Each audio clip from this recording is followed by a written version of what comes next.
tinc el plaer, tinc el gust, la Societat Catalana de Pedagogia m'ha encomanat de presentar els actuals ponents. Per una banda, el Xavier Chavarria i per una altra banda, l'Elvira Borrell.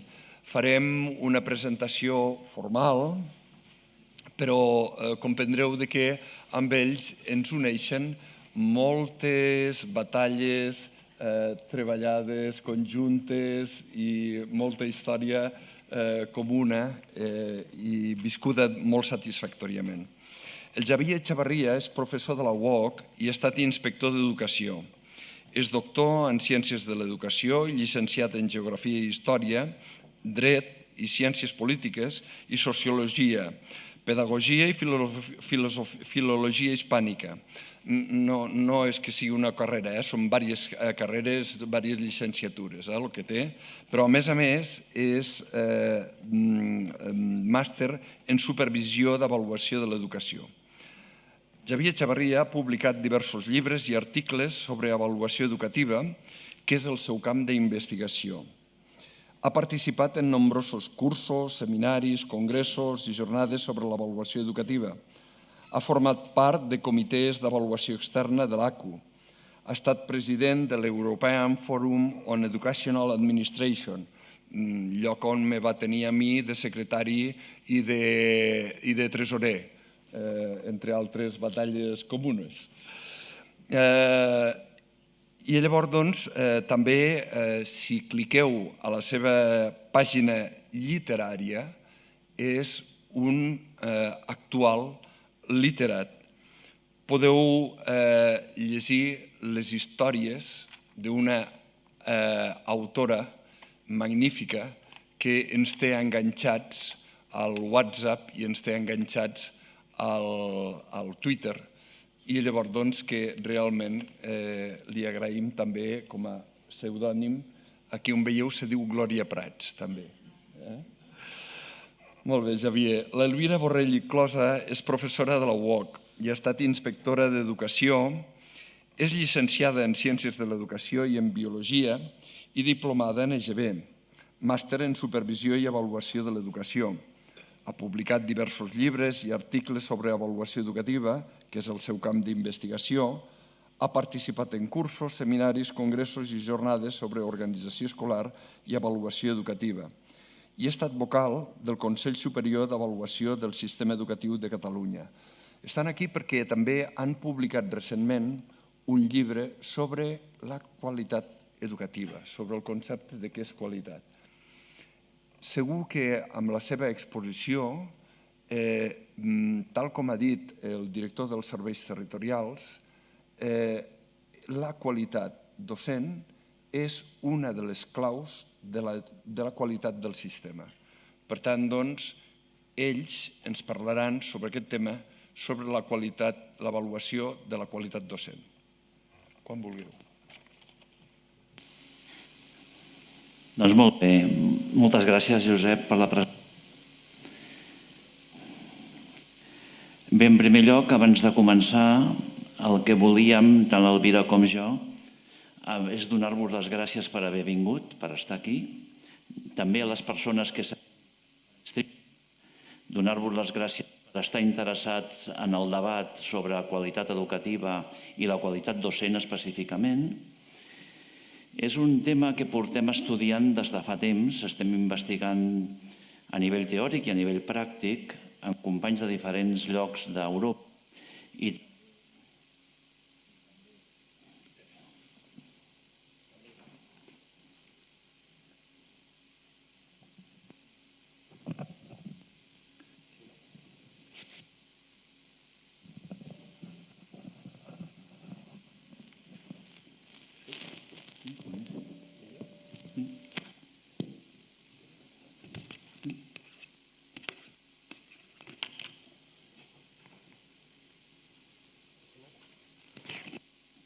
Sí, aviam? No, sí.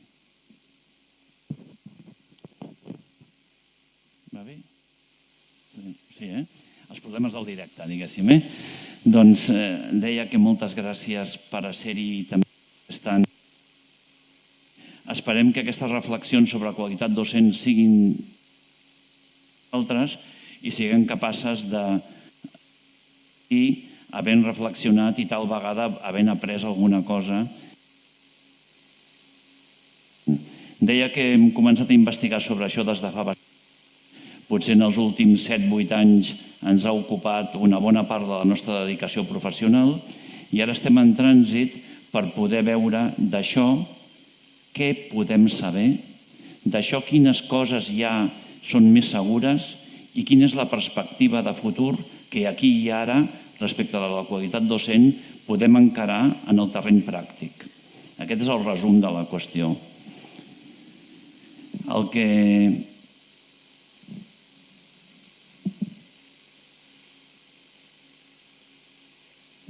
Hi ha algun problema? Em sentiu bé? S'acoplen amb els micros aquells. Aviam. El faristol.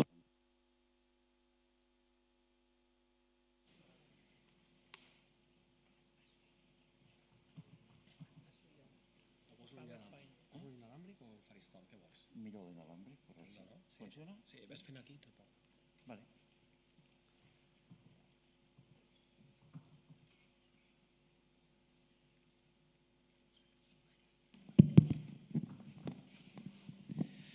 Bé, a la tercera, Aviam, doncs. Dèiem que per nosaltres és una gran oportunitat estar aquí per aprendre amb vosaltres qüestions sobre aquest tipus i tal vegada orientar el debat professional i no només acadèmic, sinó a la pràctica de què es pot fer aquí i ara en relació a la qualitat docent.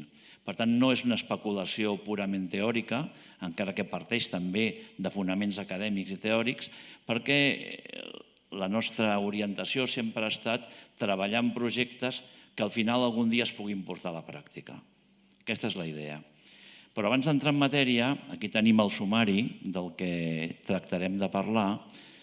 Abans d'entrar en matèria volia tenir també jo un record, nosaltres un record emocionat en aquest cas, per la Zara Lori. La Zara Lori és aquesta directora que ha mort a l'Iran perquè ella no va voler denunciar els seus estudiants que havien participat en una protesta. Ja sabeu com les gasten ara avui en dia en determinats països i aquesta directora, el fet de protegir l'anonimat dels seus estudiants li ha costat la vida. Mentre hi hagi persones capaces amb la seva ètica i el seu comportament i compromís professional de fer coses tan extremes com aquestes, té sentit, molt sentit, que totes nosaltres ens preguntem què és això de la qualitat docent. Entre altres coses, el compromís ètic de les persones, i això també té a veure amb el lema d'aquest congrés. Per tant, una persona que per nosaltres només és un nom perquè no la coneixíem, encarna el que és el compromís, en aquest cas d'una directora d'un centre educatiu. Bé, quan parlem de qualitat, aquí tenim aquest índex, tenim tota una sèrie de plantejaments que se'ns interrelacionen uns amb els altres i a vegades ens despisten. Quan parlem de la qualitat docent, estem parlant amb la idea del bon professor, la típica idea. Però el bon professor és allò que sempre havíem pensat que socialment és considerat un bon professor. I històricament, fa 40 anys, per exemple, el bon professor era considerat el bon orador, el que tot el dia telling, i estava demostrant la seva saviesa. Que bé que ha explicat avui durant una hora qui eren els hitites. Amb independència que ningú hagués après res. Però era un bon professor, considerat socialment perquè era el més expert en els hitites o en qualsevol altra cosa. Clar, a partir d'aquí dius, ara potser la mirada que tenim sobre l'educació, obligatòria si més no, no parlo de la universitària o la postobligatòria, és aquella persona que facilita i afavoreix que els alumnes aprenguin. El canvi és copernicà, ja no estem parlant de la mateixa cosa.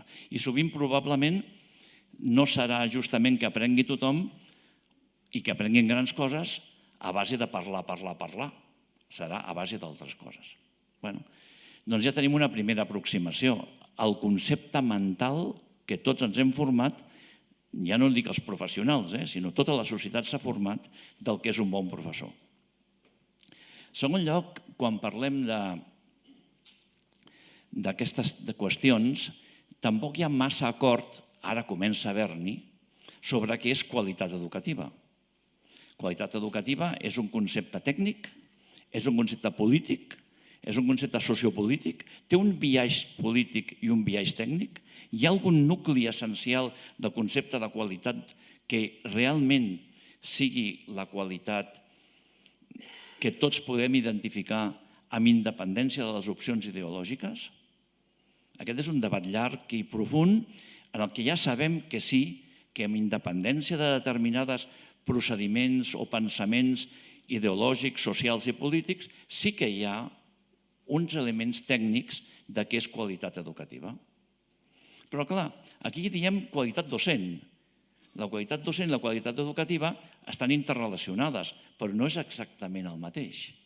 La qualitat docent fa referència, podríem dir primàriament, al bon professor. Però el bon professor no treballa sol, ni el mal professor. No treballem sols. Resulta que el nostre treball és interdependent.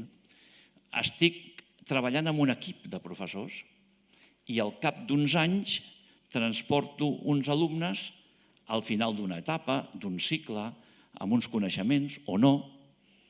El treball d'aquest equip és el treball de l'ensenyament que ofereix aquest equip docent. Clar, aquí també dependrà de com m'integrin a l'equip, com me senti jo en relació a l'equip, quins objectius tinguem compartits, la capacitat de complementar-nos, el seguiment d'un determinat lideratge, el posar les idees professionals al servei d'un projecte educatiu determinat. És a dir, tots sabem que algun company profe ens ha dit és que en aquesta escola que estic ara m'hi sento molt a gust, molt més que amb la que estava abans, m'identifico més amb aquest tipus d'alumnat, amb aquest tipus d'estratègia social, amb aquest tipus de compromís educatiu. Per tant, la qualitat educativa, quan parlem de la qualitat del bon professor, el bon professor no està aïllat, treballa en grup. Llavors, quin és el bon professor? El que en un determinat entorn és capaç de fer el millor d'ell mateix o aquell mateix que en un altre entorn potser no s'acaba d'adaptar. Aquesta idea d'avaluem el professor individualment o avaluem el grup de professors a l'equip que fa possible que uns alumnes aprenguin. Aquesta és una dialèctica interessant sobre la que aprofundirem una mica més endavant, etc. Clar, tot això conforma un marc que fa pensar que tot això de la qualitat docent, la qualitat educativa en general i el que és el que s'espera d'un professor té molts biaixos i moltes perspectives. Intentarem encarar-ne algunes per arribar a alguna conclusió raonable del que podem fer aquí i ara. Bé, el principal fonament de l'avaluació és com es demostra que un professor fa la seva feina. Que un professor, ara parlem individualment considerat, després ja anirem més endavant, històricament hem tingut tots aquestes foundations, tots aquests fonaments que surten aquí reflectits. No us amoïneu, aquesta ponència està escrita amb un dossier d'unes 30 pàgines que estarà a disposició de tots els participants d'aquí. Vull dir que podeu prendre nota si voleu, però que ho tindreu per escrit i millor que no oral perquè allà està totalment estructurat sense digressions inútils en les que a vegades ens perdem. Doncs bé, a vegades s'ha vist que un bon professor, com jo sé que aquest professor és un bon professor? Doncs històricament té credencials, té papers que diuen coses, papers, una carta de recomanació, una carta de motivació, una experiència, un certificat de que sap anglès, un certificat de que ha passat per la universitat, credencials. I això es fa servir encara molt ara per accedir a determinats llocs de treball, etc. És una manera de demostrar que un professor és un bon professor. Una manera que em direu que és obsoleta, fossilitzada i poc dinàmica. Però vam començar per aquí. Després hem anat tirant endavant amb la investigació que ha arribat a dir que coses interessants com que un bon professor és el que té determinades característiques però que són personals, no professionals. Per exemple, el bon professor se suposa que és un professor que mira als ulls dels seus estudiants, que els hi diu pel nom, que és una persona que empatitza, que té bon sentit de l'humor, que té i manifesta entusiasme. Però això són característiques professionals o són personals? On se separa el perfil personal del professional. Una altra qüestió interessant. També veiem que històricament hem parlat de, el profe que ho fa bé allò que li diem que faci, el bon executor. Has de fer això, això i això, tasques. No cal que pensis, executa. És una manera d'aproximar-s'hi també, que ja hem superat, però en principi, durant molts anys, això ha donat molt de què parlar. També, per àmbits d'actuació, el profe té una responsabilitat a l'aula, té una responsabilitat amb els companys, té una responsabilitat en el centre educatiu. Depèn de quin àmbit, algú que potser en la seva aula és extraordinari, però té més dificultats de nivell macro de poder fer aportacions per al grup, per exemple. També tenim, habilitats, destreses. Últimament s'ha anat parlant més d'avaluació per funcions. El bon professor és el que compleix les seves funcions. Però l'acompliment de les funcions rima més amb la supervisió que amb l'avaluació. Fa aquesta funció, la fa sí o no, ja ha complert. Però com la fa? En quin valor la fa? Què hi afegeix? Això queda lluny de les funcions. Ho fa, però és bastant pobre. Fins ara, molts sistemes d'avaluació s'han quedat aquí, en les funcions. Clar, més endavant hem tirat a on estem, a l'avaluació per als resultats. Això és el famós PPR, pagament per rendiment. Si els alumnes aprenen i treuen bones notes i amb una prova externa aconsegueixen bons resultats, el profe cobra més perquè és un bon professor. Això és allò que en castellà diuen pan para hoy y hambre para mañana.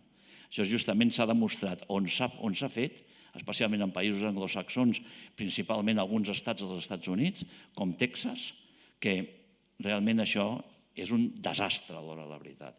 I pensem que a Espanya, no massa anys enrere, va haver un llibre blanc per a la carrera docent que apostava en part per això, en part, no totalment. Clar, anant més cap a les coses que ens semblen més raonables, també estan els models de matriu anglosaxona, Austràlia, el País de Gal·les, etc., que fan referència a les responsabilitats del professor, deures i responsabilitats professionals.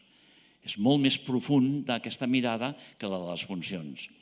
I darrerament nosaltres ens hem entestat, i no nosaltres, sinó moltes organitzacions, estudiosos i administracions públiques de diferents països, amb el tema de les avaluacions i de les competències del professor. A més, ara tenim un currículum per competències a l'educació obligatòria que fa pensar que tot el professorat està familiaritzat amb la idea de les competències i que, per tant, ser un professor competent, si un professor sap com ha de ser un alumne competent, probablement li queda més a prop de la seva projecció del que ha de ser, en aquest cas, un professional competent. I aquí estem, entre els deures i responsabilitats i les competències. Nosaltres parlarem de competències professionals, encara que això és una qüestió que necessita encara donar-li un parell de voltes. Bé, i finalment referir que l'avaluació fonamentalment s'ha fet per a dos grans grups de coses. Per a què? Per a què? Per acreditar o per a què? Per a millorar. Per acreditar sovint és per acreditar haver accedit a un lloc de treball, per acreditar haver superat una fase de pràctiques, per acreditar una posició professional, per acreditar l'accés a un nou càrrec o responsabilitat, és a dir, per una valoració en termes de responsabilitat o en termes salarials. Aquesta seria l'avaluació acreditativa. Això, com que si un no vol prosperar salarialment o no vol prosperar en l'escalafó de comandament, no és obligatori, doncs només és subjecte d'aquest tipus d'avaluacions les persones que aixequen el dit i diuen jo voldria fer tal. És una avaluació que té moltes limitacions, com veurem, però és una finalitat que està aquí. Una altra finalitat, i la més important, és per a la millora. S'avalua el professorat ha de saber exercir de manera competent en funció que al llarg de la seva carrera, figuradament, un professorat cada vegada vol i sap fer millor la seva feina. L'avaluació que en diem pedagògica. La pregunta és compatible crear un marc de competències professionals que simultàniament serveixi per a la millora i per a l'acreditació? És una qüestió difícil des del punt de vista conceptual. Nosaltres estem persuadides i tenim evidències de que sí és possible en funció de com s'estructuri aquest marc competencial. I és una de les coses que tractarem de comunicar avui. Bé, la Unió Europea, que fins ara no havia qüestionat en cap moment l'avaluació obligatòria del món acadèmic, és a dir, primària, ESO i batxillerat, en l'any 2015 va publicar un estudi molt interessant sobre la qualitat d'aquesta formació i va posar sobre la taula el concepte de SAQ, Sistemes d'Assegurament de la Qualitat, que va molt més enllà de l'avaluació. Diu, els estats i les regions en competències educatives han de fornir-se d'uns sistemes d'avaluació de la qualitat que assegurin un mapa de qualitat format per un nombre variable entre 17 i 25 estàndards, en funció que el sistema sigui més centralitzat o més descentralitzat, organitzat en 3 fases.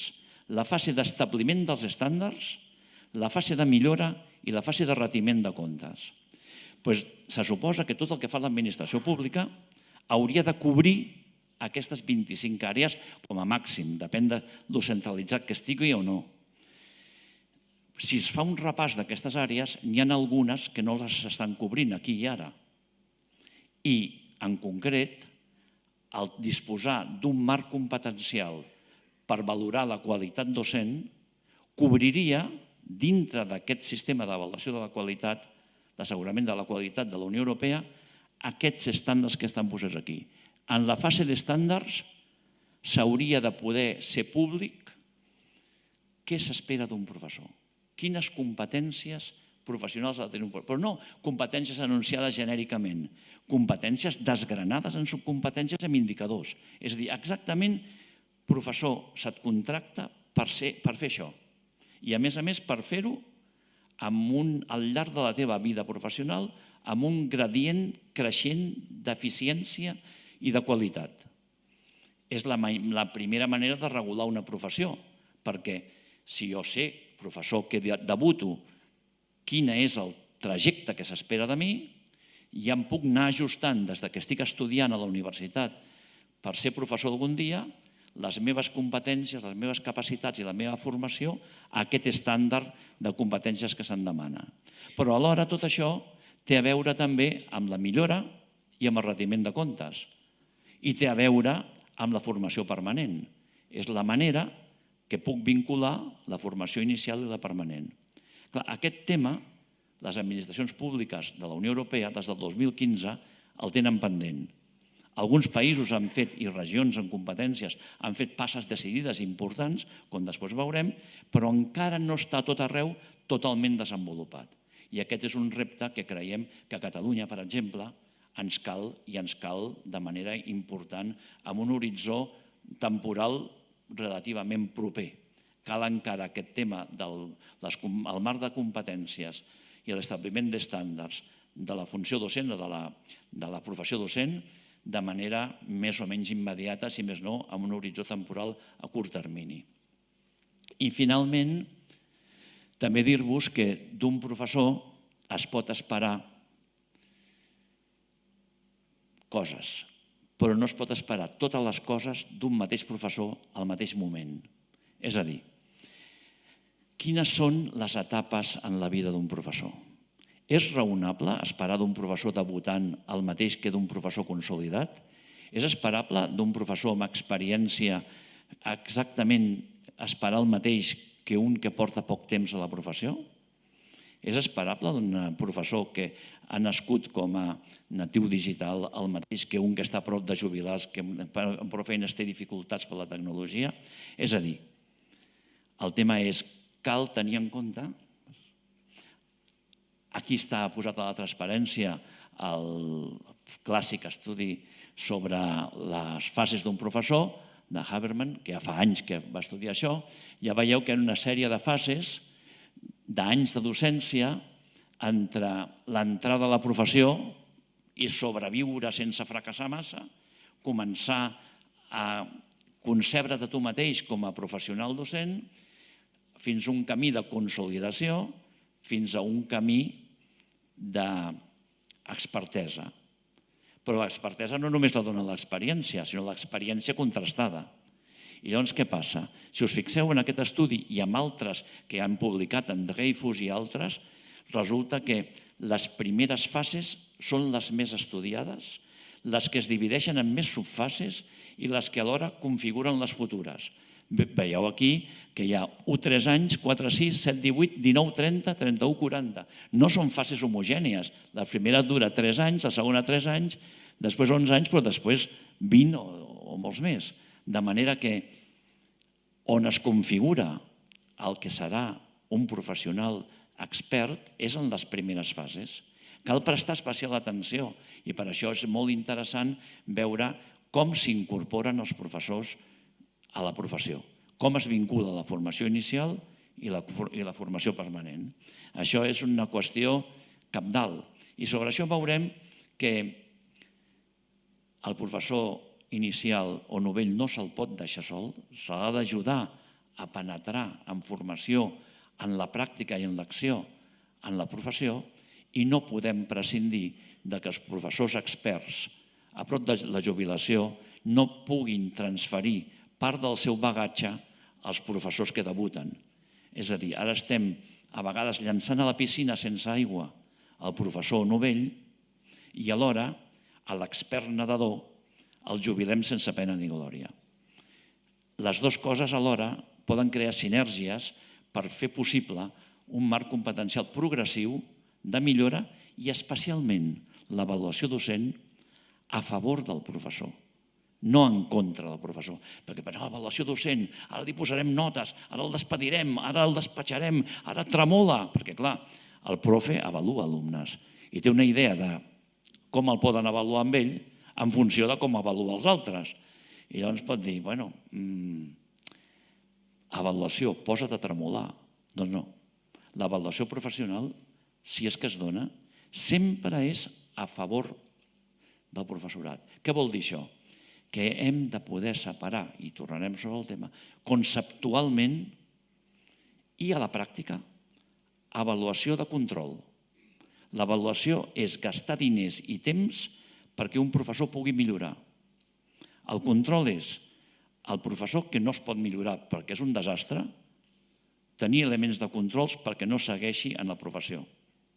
Per tant, són dos elements diferents. Si tu vols, hem d'assegurar que les competències mínimes, les mínimes, que tot professor ha de tenir i saber mantenir al llarg de la seva carrera, ha d'haver-hi mecanismes per filtrar-ho, mecanismes de control, que no tenen res a veure amb els mecanismes d'avaluació, perquè aquests és per la millora.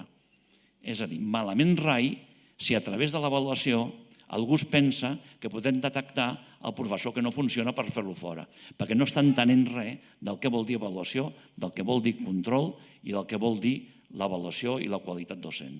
Són dos aspectes que convé destacar i que sobre aquests treballarem.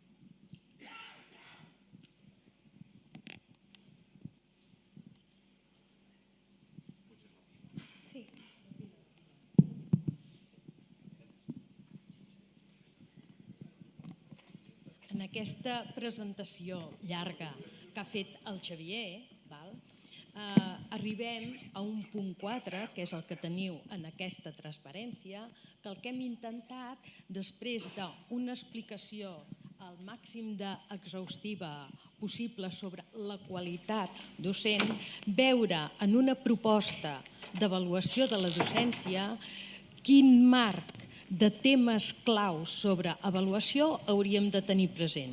I n'hem identificat fins a 9. a partir de les lectures que hem fet i també de les experiències que hem viscut.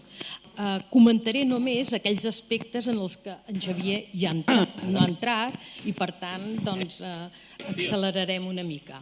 Abans de començar a comentar-los, voldria fer referència a unes paraules que repeteix sovint en les seves xerrades i que també té escrites el professor Andreas Schleicher, tots el coneixeu com el director de les proves PISA, que ell diu que no pot haver-hi cap sistema educatiu que sigui superior a la qualitat dels seus docents i que els millors sistemes educatius són aquells que inverteixen en la formació i actualització dels seus docents. Aquests són els que tenen més èxit. Per tant, emmirallats en aquesta proposta de quina qualitat docent podem oferir als nostres professors una vegada han entrat en el sistema abans i mentre s'estan formant, hem identificat 9 temes claus. El primer tema clau és la finalitat de l'avaluació.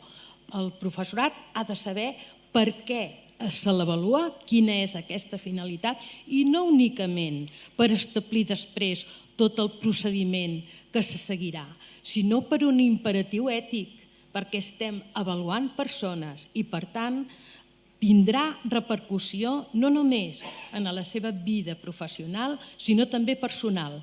Per tant, la primera cosa, aclarir d'entrada quina és la finalitat de l'avaluació.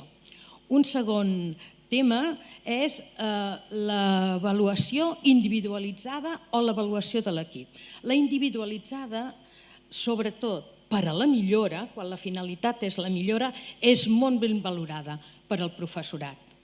En té expertesa i la veu bé, però moltes vegades els instruments d'avaluació són instruments com qüestionaris, escales de valoració, etc., que el que mostren és més la percepció del que el professor creu que fa que no pas el que fa realment. I de bona fe, no amb ganes d'enganyar, senzillament manifesta què és el que creu que fa i no realment el que fa.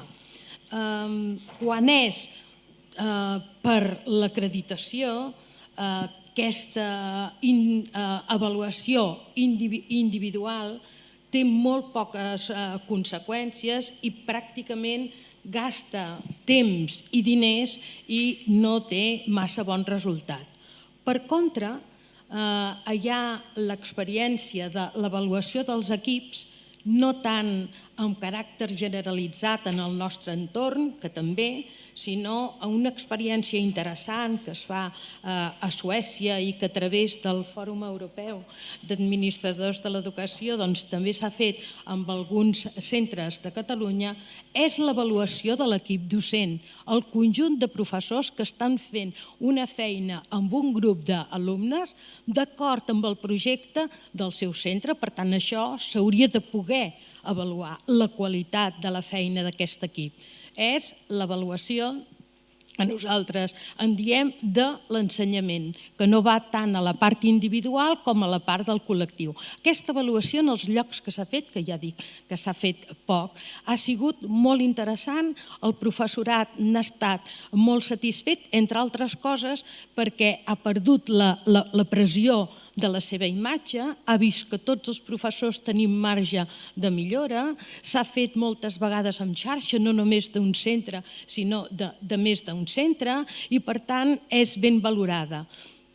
És un altre aspecte que valdria la pena tenir present quan parlem d'avaluació, decantar-nos cap a una avaluació més d'equip com a una avaluació individual i més centrada en els aspectes de millora de la docència que no tant de l'acreditació. Un tercer aspecte és l'avaluació obligatòria versus la voluntària. Aquí no m'hi extendré perquè està clar que totes dues tenen aspectes positius i limitacions, però que la voluntària és molt ben percebuda i que la que és obligatòria, d'alguna manera, no és tan benvinguda per part dels professors. Per tant, en aquest sentit, segurament que en alguns moments s'haurà de fer avaluació obligatòria, però s'ha de veure en quines etapes s'ha de fer i, sobretot, quines conseqüències té aquesta avaluació obligatòria que sovint es burocratitza i no arriba a la implicació del professor en la seva avaluació. Tinguem present que qui ha d'aplicar els resultats i les propostes avaluatives ha de ser el professor. Per tant, si no comptem amb la seva participació i implicació, senzillament és un tràmit administratiu o burocràtic, no val la pena gastar temps i recursos en avaluació. Un quart és què s'ha d'avaluar. El que hem d'avaluar és molt interessant, el contingut de l'avaluació ha d'estar molt lligat en el model avaluatiu que fem i aquest què, doncs tenim des d'autors que han proposat que l'avaluació s'ha de fer dels deures que tenen els professors, altres de les responsabilitats que tenen els professors, altres han entrat ja amb el tema de les competències dels professors i, per tant, hi ha un ventall del què s'ha d'avaluar que últimament, de totes les propostes que hi ha, l'avaluació per competències és la més generalitzada, sobretot a nivell europeu i dels països més del nostre entorn. Per això nosaltres també ens decantaríem per aquest tipus d'avaluació, tenint present que hi ha aspectes com la reflexió sobre la pràctica i la responsabilitat professional dels docents que s'ha de tenir present, estigui dintre o fora de les competències, perquè són aspectes de la responsabilitat i, sobretot, el compromís que ha de tenir qualsevol docent amb el que és la societat en la que serveix. Un altre aspecte és qui ha d'avaluar. Últimament, les tendències que hi ha a nivell del nostre entorn és que sigui una multiplicitat d'agents, que no siguin només agents interns o només externs, sinó interns, externs, etc.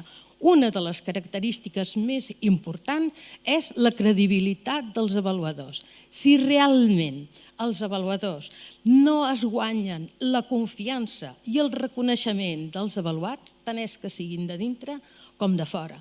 Per tant, en aquest punt hi ha d'haver una formació seriosa i sostinguda en el temps, perquè si volem que l'avaluació sigui millora per als docents, no podem acabar només amb un informe valoratiu. Hi han d'haver propostes, però aquestes propostes han de ser creïbles i han d'anar acompanyades de recursos també. I, per tant, en aquest sentit, s'ha de pensar en la credibilitat dels avaluadors, en formar-los en allò que calgui i també les administracions que ho impulsen en dotar dels recursos necessaris perquè les propostes es puguin portar a terme. La metodologia avaluativa, no m'hi extendré, la metodologia pot ser diversa, amb tècniques, amb instruments, amb fonts. Com més variada i més adequada al contingut de l'avaluació i coherent, molt millor. De tota manera, la metodologia avaluativa dependrà també dels recursos que hi puguem posar. Moltes vegades la metodologia avaluativa depèn dels instruments que es poden fer servir i la riquesa de l'avaluació, una vegada acabada, doncs és pobra perquè en realitat s'han escollit els instruments en funció dels recursos que hi podien haver. El reconeixement i els incentius, el controvertit sistema de pagament per rendiment que ha avançat el Xavier, no m'hi vull estendre, però sí que us vull dir que d'alguna manera, bàsicament ha estat als Estats Units on s'ha aplicat, quan s'ha analitzat si realment els resultats dels alumnes havien millorat en aquells professors que havien estat avaluats positivament perquè els resultats dels seus alumnes eren exitosos, doncs s'havia vist que havien millorat en resultats, però únicament en els resultats d'aquells aspectes que s'havien avaluat. És a dir, que no s'havia fet una transferència a altres resultats. En primer lloc, perquè hi ha d'haver un debat molt clar de què entenem per resultats. Llavors, el que s'ha fet als Estats Units és que aquests resultats el que han fet és adequar-los als instruments que els hi puguin ser més barats per recollir informació. I, per tant, a través de llapis i paper, han avaluat determinats continguts del currículum com si fossin resultats d'unes determinades àrees del currículum i amb això s'ha acabat donant aquests resultats que, en definitiva, aquesta millora, com deia abans el Xavier, és totalment inoperant i, per tant, descartada. La tensió entre avaluació i control, ho ha explicat una mica també el Xavier, entenem que determinats deures i responsabilitats dels professors que alguns autors prestigiosos han proposat per l'avaluació són més propers al control que la pròpia avaluació. És a dir, el que miren més és els deures i les obligacions que no pas com els professors exerceixen aquests deures i aquestes obligacions. Per tant, entenem que hi ha d'haver control, per descomptat que hi ha d'haver control en el moment d'entrar un professor i de dir aquest professor pot continuar en el sistema, hi ha d'haver més d'una oportunitat en els professors perquè puguin entrar i les ajudes necessàries perquè en un segon moment es pugui determinar si en el primer no n'ha sortit el professor, doncs se'n pugui sortir i finalment s'ha de concloure que si aquell professor no ho supera, doncs no ha d'entrar al sistema. Hi ha altres moments de professors que en un moment, que en determinades circumstàncies, doncs reben una queixa o una denúncia d'una família que també s'ha d'exercir el control per poder determinar. Però això no ho hem de confondre amb avaluació. I aquí, en les pràctiques que hem portat a terme els darrers anys, aquesta frontera no ha quedat ben dibuixada. I, finalment, les etapes de l'avaluació també, de la mateixa manera que en Xavier ha parlat de les etapes d'un docent i que han de ser coherents però que no es pot demanar amb un docent el mateix quan entra que després d'uns quants anys, exactament amb l'avaluació. No podem plantejar l'avaluació en un docent que acaba d'arribar que en un docent expert, experimentat i que ha fet una llarga carrera. Aquí voldria fer insistència en els programes d'inducció que a nivell europeu estan molt generalitzats, dels 27 països, 24 estan aplicant programes d'inducció. El Departament d'Educació té un programa en una fase molt avançada de disseny per poder-se aplicar aquí a Catalunya. Tot el lligam amb la formació és interessantíssim, el treball que es fa amb els professors mentors també, la implicació, sobretot, no només dels centres, sinó de la xarxa de centres, de les universitats i d'altres institucions per ajudar en aquesta formació. També és ben cert que hi ha una acreditació final, que la fa una comissió mixta de personal intern-extern, però el valor del programa d'inducció és el valor formatiu que va seguint el professor juntament amb la formació que rep també el mentor i el director. Tots aquests dissenys en els països que ja s'estan aplicant solen ser fets per les administracions educatives. La seva aplicació bàsicament és per al professorat mentor i per als directors del centre i el valor més important és aquesta formació. Aquest seria el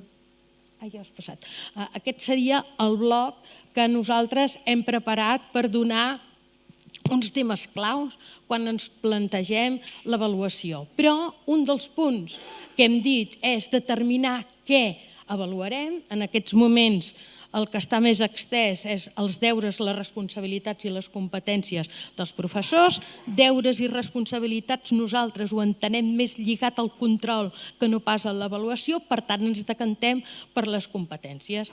Val a dir que la gran majoria dels països del nostre entorn tenen delimitades les competències dels docents i les fan servir sobretot com a marc de referència per la formació dels docents. I en alguns països, doncs, també els més avançats les fan servir per l'avaluació. Per tant, en aquest sentit, és saber que al nostre entorn existeixen, estan publicades pràcticament a tots els països en obert, per tal que qualsevol ciutadà les pugui consultar i serveixin de bases d'orientació per al professorat que estigui interessat. Bé, sabem doncs que ens decantem per la línia de les competències dels professors, també sabem que definir un perfil professional es pot fer moltes estratègies, que no n'hi ha cap de perfecte, totes són imperfectes. El que passa és que unes tenen uns aspectes que agraden més a les persones que ho dissenyen i altres que tenen més limitacions. I sovint passa que si agafes una estratègia o una altra, finalment sempre queden coses que s'hi han d'afegir i s'arriba a una formulació de competències mixtes. Nosaltres ens decantem per una formulació, per un perfil competencial del professorat el més holístic possible, perquè també és el que més ens lliga després amb l'avaluació. L'avaluació analítica no hem comprovat a bastament que no dona el perfil global i competencial d'un professor. Per tant, ens decantem per unes competències que bàsicament s'assenyalin les més substantives i que les transversals puguin ser incorporades en la mesura que sigui necessària entre elles. Quan parlem de les transversals, parlem de la competència digital, parlem de l'avaluació. Hi ha altres estructures que s'han proposat models diferents. Tal com us dic, no n'hi ha cap de perfecte, tots tenen les seves limitacions i tots acaben sent un punt mixt. Finalment, hem entès que aquestes competències no són per una etapa concreta. Les competències són del professor. I quan es concreta, estigui en una etapa o estigui en una altra, és com farem les diferents matitzacions, de quan el professor entra, quan el professor està en fase d'inducció, quan el professor és expert i, per tant, ho hem concretat a través d'unes rúbriques i hi hem identificat 3 nivells. I dintre d'aquests 3 nivells, des del professor inicial fins al professor més expert, i hem posat o ho hem esglaonat amb 7 nivells. I aquests 7 nivells no els hem descrit tots en les rúbriques.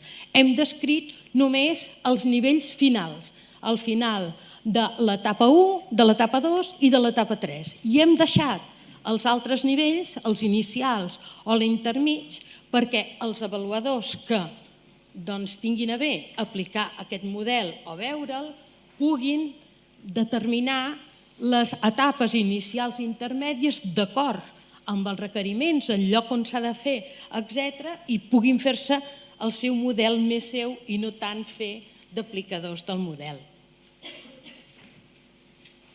Bé, doncs hem arribat ja al final, les conclusions que són aquestes que ara repassarem. Val a dir que quan parlem d'avaluadors no sempre ho diem de manera explícita, però ho dic jo ara, no només estem pensant en avaluadors diferents del professor. També existeix l'autoavaluació, que té potències molt interessants i un element molt important per a la millora és la capacitat del professor d'autoavaluar-se.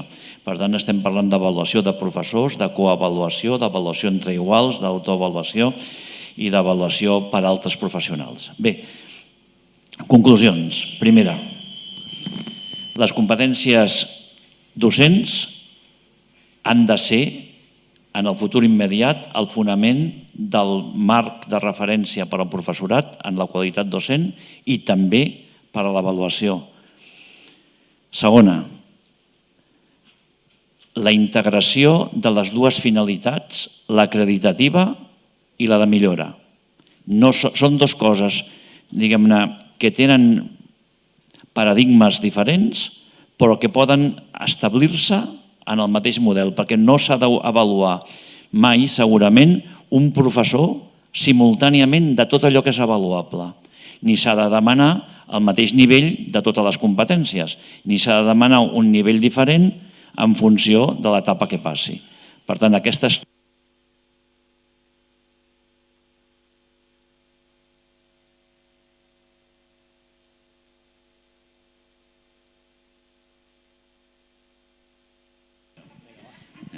sempre em passa a mi, que quan estava parlant d'Elvira no li passava. Això és alguna cosa de la testosterona que se m'escapa. Deia que aquestes finalitats s'integren en un tot, però s'ha de saber llegir aquest tot, perquè no és el mateix una cosa que l'altra, però és possible la seva integració. Després, com ja hem dit a bastament, hem de saber resoldre de manera clara, nítida i pública, perquè si no no és ètic, l'antinòmia aparent entre control i avaluació. Inclús en l'avaluació acreditativa feta per persones externes a un centre, per exemple, un inspector respecte d'un professor, inclús en aquesta, ha de quedar especialment clar que l'avaluació es fa a favor del professor. Per tant, ara participaré en una avaluació de la meva feina, ai, què em passarà? Això no té cap sentit, ni un. Una altra conclusió és que els estàndards s'han d'establir i, com deia l'Elvira, dimensions, subdimensions, indicadors i evidències. Com es pot veure a la pràctica que aquest professor, ell mateix, com ho pot captar a la pràctica, que la seva actuació professional satisfà al nivell que correspongui la competència professional determinada. Com? Fent què? Com es tracta de copsar el respecte amb els alumnes, com es tracta de copsar la capacitat de proveir de retroacció i feedback, com això a la pràctica es veu, no amb la intenció de jo penso, jo sé, com es veu a la pràctica? Quines són les evidències? I per això les administracions públiques tenen especialment, i també les universitats, la responsabilitat d'oferir models, oferir pautes, oferir exemples, oferir estratègies perquè això passi del núvol a la cosa concreta.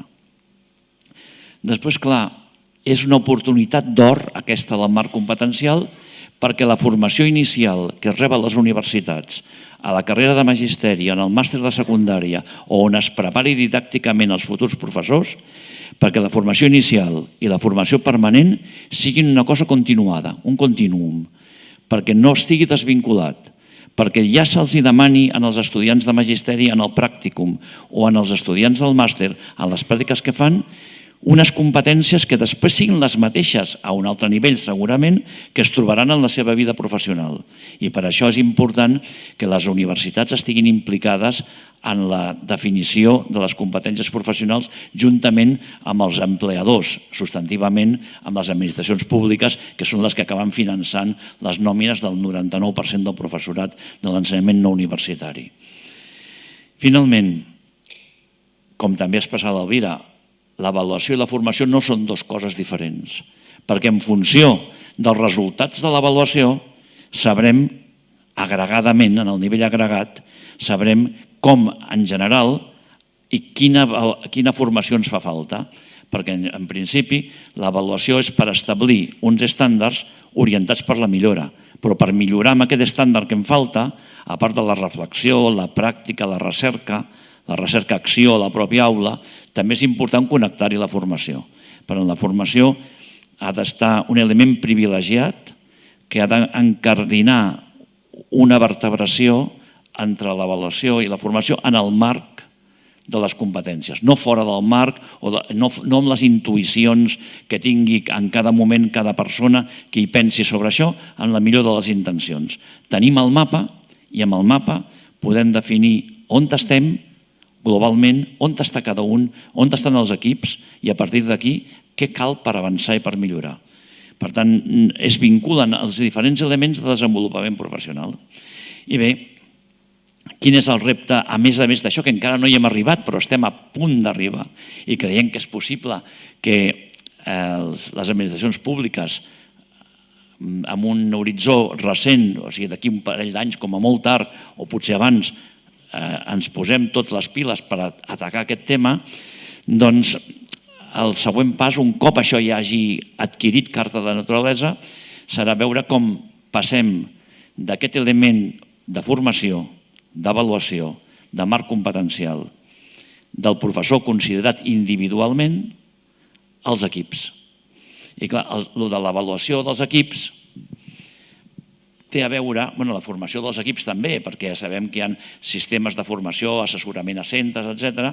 Té a veure molt amb l'avaluació dels centres. Però aviam, en un centre hi ha més d'un equip. El centre té una perspectiva d'un projecte educatiu, per exemple, si parlem d'un centre de primària, des que una promoció entra a P3 fins que se'n va a 6è. El projecte educatiu diuen 8 o 9 anys o 10 anys vista. Els equips no treballen a tants anys vista. L'equip de parvulari en 3 anys entrega una promoció a la primària. A la primària potser ara hi ha 3 cicles, però és bastant extès que hi hagi 2 nivells de primer a tercer i de quart a 6è.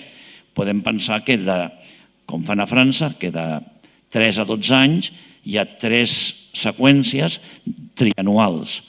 Els equips poden treballar amb un horitzó de mig termini, perquè és l'escola la que treballa a llarg termini. Doncs aquest trienni o quatrienni, si estem parlant de l'ESO, que pot ser per àmbits també, és el que els equips determinats de l'àmbit científico-tecnològic a l'ESO o de parvulari són capaços de portar una promoció des del principi fins al final. I allà hi participen els 7 professors de pàrvuls, més 2 que van venir substituint perquè una estava embarassada, més un altre que ha canviat de centre i només va estar un any. Però tot aquest equip ha transportat aquests alumnes d'un nivell a un altre i aquí hi ha uns resultats agregats i aquí es dilueix la paura individual amb un enfortiment i empoderament de l'equip. I imagineu-vos que si això fossin capaços de fer-ho, segurament s'hauria de fer com a avaluació interna de centre, no com a avaluació externa. Quin gran nivell de responsabilitat seria ser capaços d'avaluar internament, autoavaluar-se al centre de l'ensenyament que ofereixen amb resultats els seus diferents equips docents per després poder comparar aquests resultats en l'avaluació probablement externa de tot el centre a 6, 7, 8 anys vista.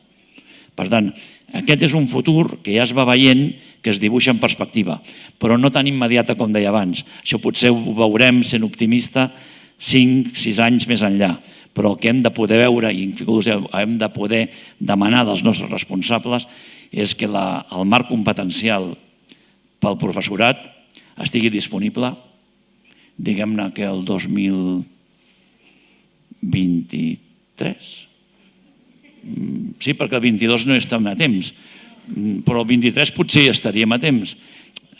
Potser 23 i mig, perquè entre que surt, el fem, el fan, es consensua i s'explica, primer s'ha de poder explicar, perquè ho publiquem a la pàgina web i ja t'ho miraràs. M'agafarà un col·lapse. Per tant, potser el més important és tenir-ho enllestit i després això que es diu ara tan bonic, que és un anglicisme que a mi no m'agrada, però ens entendrem, després s'ha d'implementar. Ja en tenim la paraula. Però si ho implementem, diguem-ne el 23, que estigui a punt, i el 23 i mig, que s'implementi.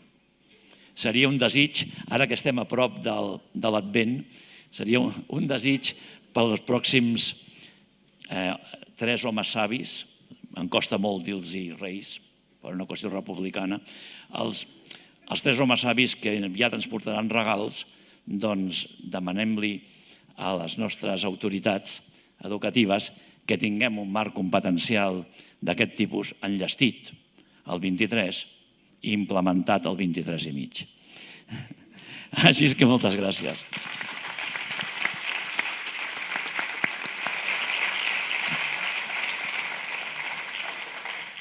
Moltíssimes gràcies, Xavier, moltíssimes gràcies, Elvira. Anem una mica justos de temps, però penso que pot caber-hi preguntes, dues preguntes sí que podrien ser. Per tant, estaria, si us ha fet algun suggeriment, si us ha portat algun suggeriment, alguna idea, alguna qüestió que vulgueu comentar. És que falta una transparència, no?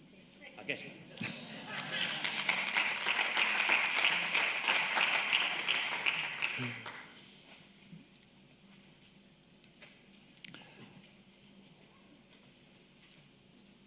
He vist que algú aixeca la mà. Tenim aquí uns àngels que ens ajuden, que són les alumnes de l'Escola d'Hoteleria i de l'Escola del Treball, que ens poden aportar una mica de... Perdoneu, no és gratuït que hagin posat el correu electrònic perquè potser algú es queda amb la pregunta al pub o la pensa quan ja se'n va a prendre un cafè. Si en teniu ganes, ens ho dieu també per correu electrònic, que de contestar-vos us contestarem. Hola, me sentiu? Sí. A mi m'ha agradat molt l'exposició que heu fet, el que passa que sí que tinc la sensació que és un imaginari com molt llunyà. És a dir, he entès una mica que si tan sols ens acostuméssim a fer una mica d'autoavaluació com a professorat, jo soc docent, doncs ja diríem que aniríem a mínims i ja alguna cosa hauríem avançat, no?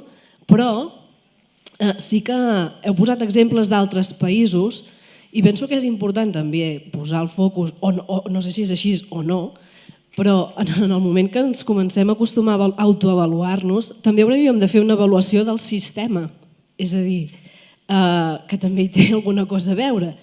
Vull dir, la competència docent probablement també està condicionada per les condicions laborals de la nostra tasca. No és el mateix poder desenvolupar la feina a Finlàndia, que no conec tampoc les condicions laborals de Finlàndia, com el sistema actual, que sabeu de bon tros que en aquest sentit patim algunes deficiències.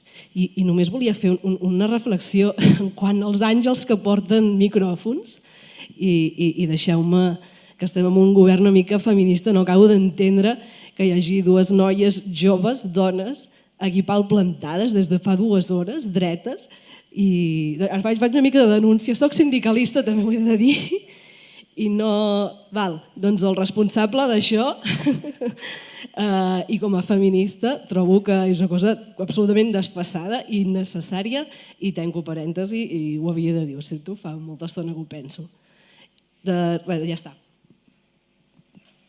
Diu, m'agrada molt que facis aquesta pregunta, que és el que es diu sempre. Aviam, moltes gràcies per l'interès. Crec que és una pregunta molt pertinent i molt interessant. És evident que si ara ens imaginem que via la que sigui, autoavaluació, per exemple, totes les professores de Catalunya d'aquí a 3 mesos s'autoavaluen i marquen amb honestedat, amb un sistema d'indicadors, quins són la seva percepció amb una escala. I resulta que hi ha diferents punts, que uns estan més amunt que altres, normal, que les mitjanes se situen més amunt o més avall, normal, però imaginem que hi ha un 90%, o un nombre significatiu, no cal que sigui un 90%, que s'autoqualifica en la banda baixa o molt baixa d'alguns indicadors d'algunes competències. Que hi hagi 1, 2, 3 o 23 que tinguin determinades dificultats, això passa a tot arreu. Però que la majoria estigui en cursa amb una dificultat vol dir que és un fallo del sistema. No s'ha proveït prou informació, no s'ha proveït suficient suport per dur a terme allò, es treballa en unes condicions de precarietat o de dificultat, a vegades dificultat socioemocional, del tipus que sigui. I aquí tenim un problema. No el té el problema tots i cada un dels professors que estan simultàniament, per dir-ho malament, a la banda baixa. El problema el té el sistema. Per tant, és per això que també en un moment determinat hem parlat, però molt poquet, d'agregar resultats. quan es produeix fenòmens com un marc competencial per proveir suports i formació i per reflexionar sobre la pròpia pràctica, resulta que també tenim una eina molt poderosa de detecció d'on estan les mancances del sistema. I si el 90%, o inclús el 80%, no cal anar al 90%, té dificultats en un tema determinat, és que les condicions laborals o de formació, o les que siguin, s'hauria d'investigar, no són les adequades perquè la majoria se'n surti, perquè amb una formació estandarditzada, prou bona des del punt de vista formatiu i amb la professionalitat que històricament ha demostrat el professorat, hem de pensar que un nombre molt alt de professors se n'ha de sortir sempre. Si un nombre relativament alt en algun punt no s'hi surt, és que alguna cosa ens falla. I això també és un element de reflexió. És a dir, que és una eina que serveix a nivell individual, a nivell dels equips, a nivell dels centres i a nivell de l'administració pública. Perquè si no, sempre estem dient, ens inventem sistemes, però aquella pregunta que ens fan sempre els inspectors de manera capciosa, que a mi m'encanta aquesta pregunta, que es diu, i qui avalua l'avaluador? Aquesta pregunta és fantàstica. Qui avalua l'avaluador? Perquè, en principi, qui fa aquesta pregunta entén que l'avaluació està jerarquitzada de dalt a baix, quan l'avaluació és confrontar perspectives que no necessàriament són jeràrquiques. Les perspectives. Després fa que les inèrcies administratives han col·locat les avaluacions que s'han fet ara, que podien dir que són pseudoavaluacions, sense un marc competencial, les han col·locat en una perspectiva jeràrquica. Però això no és intrínsec de l'avaluació. És extrínsec i s'ha produït i hem percebut que és així. Però no té per què. I permetem ser optimista. Jo crec que ho hem de poder veure. Ja tinc molts cabells blancs. Necessito, abans de morir-me, poder veure que tenim un marc competencial pel professorat i que això no és un somiar truites de ceba. Perquè el problema de somiar i de somiar truites no és somiar truites, és que siguin de ceba, perquè la ceba et fa plorar. I espero que no, espero que no. Lligant amb aquest mateix aspecte que has plantejat, l'informe Talís, que com sabeu, surt cada 5 anys, el del 2013 es va preguntar al professorat si els que havien dels països que s'avalua el professorat, doncs que és una gran majoria dels països d'Europa, si els havien estat útils les orientacions que els hi havien fet els avaluadors. I la resposta va ser que més del 74% del professorat van dir que les orientacions que els havien donat havien estat útils. A partir d'aquesta resposta, en el Talís 2018, la pregunta que se'ls fa és, en els centres que us han donat orientacions als avaluadors que en el professorat li han semblat interessants, quina repercussió ha tingut a nivell de centre aquestes recomanacions que bàsicament estan lligades a millorar en formació en determinats aspectes, demanaven aquests professors. Només un de cada 4 centres havia pogut elaborar un pla de formació finançat per les autoritats educatives. Per tant, conèixer aquesta informació, a banda que en el professor l'avaluació pot generar un cert neguit per l'experiència que tenim de lligar avaluació amb supervisió i control, també estava dient a les administracions, vosaltres heu de fer l'esforç perquè no només teniu les percepcions o les opinions dels professors, sinó que tenim dades objectives recollides a través d'instruments avaluatius que ens estan dient que els professors estan d'acord amb les orientacions que els hi donen, però necessiten aquesta inversió amb diners, amb temps i amb formació per poder superar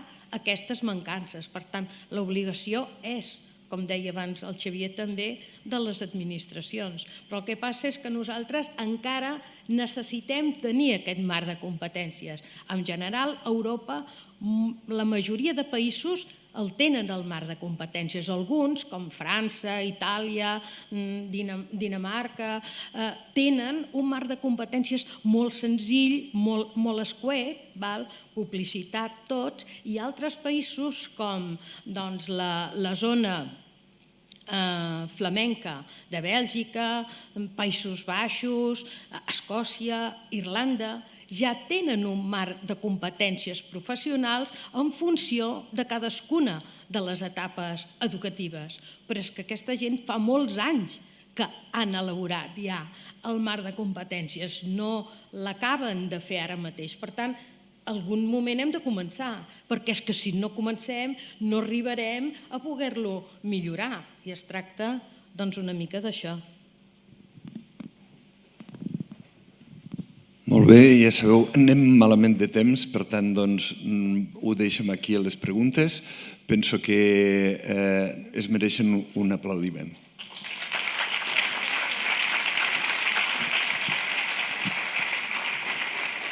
A tots els ponents veureu que les que ens acompanyen, les hosteses que ara en aquest moment, els hi donem un record de Lleida, perquè s'emportin una mica un record de Lleida. Xavier, ens podries obrir una mica de què es tracta això? Veureu, simplement perquè vegueu del que es tracta. També es veuen les pomes, però demanem que ho obris per ensenyar-ho al públic. Veureu que això és el llibre de Lleida, però és un petit detall, és únic, ho ha fet una artista lleidatana, i és un dibuix de lo que és els nostres llocs més emblemàtics. Exacte. Teniu, doncs, aquí un dibuix dels aspectes més emblemàtics de la ciutat de Lleida, dels monuments de la ciutat de Lleida, que tant avui, demà com passat demà, tots aquells congressistes que vulgueu acompanyar-nos en les activitats culturals, compartirem amb vosaltres el plaer de visitar tot el patrimoni que tenim a Lleida. Agraïm moltíssim a l'Ajuntament que ens hagi donat aquesta oportunitat. Per tant, moltes gràcies i donem pas ja al següent, que és la taula redona. Gràcies.